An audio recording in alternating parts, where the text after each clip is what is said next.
Welcome back to ancientwordmosaics.org. And we're going to learn about the Alephbet. And the first letter we're going to learn is the Aleph in the Alephbet. The Aleph is the ox head. The ox head means strength. Now, Mr. V, when you see the ox head, who decided that the meaning of that would be strength? I'm sorry? When you look at the ox head, and it's a picture of an ox head, who decided that that meaning would be strength? Who decided? Yeah, great. Well, we're looking at this from a nomadic viewpoint. Okay. We're looking at it from people who wandered in the desert. And so that's where the ox head gets its strength, because it represents to the family the sustenance for the family. It pulls the plow, helps take care of the plowing the fields. Now, when you talk about people wandering in the desert, you're referring to the Jews that wandered in the wilderness for 40 years, right? Right. I'm talking about Abraham.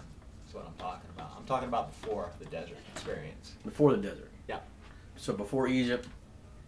Yeah. This before Egypt. This is Abraham, Isaac, and Jacob. Yaakov. Okay. Yaakov. They wandered around the desert. They lived in tents. Yes. So that's where this pictographs take on a little bit more meaning. That was the beginning? Good question, by the way. That was the beginning there, Mr. V? So this is the beginning.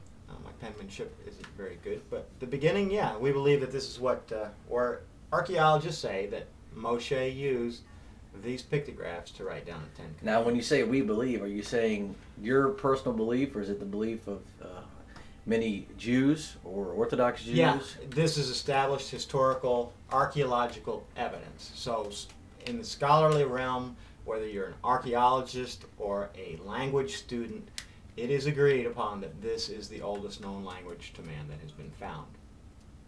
Does that answer your question? Yes. Okay, cool. All right. So now in the modern Hebrew, it looks like this. It's the Aleph. Spelled Aleph, where we get the Aleph from the bait from, just like we say our alphabet. And through time, it turned into the Greco-Roman A. And then the Aleph is a separate letter.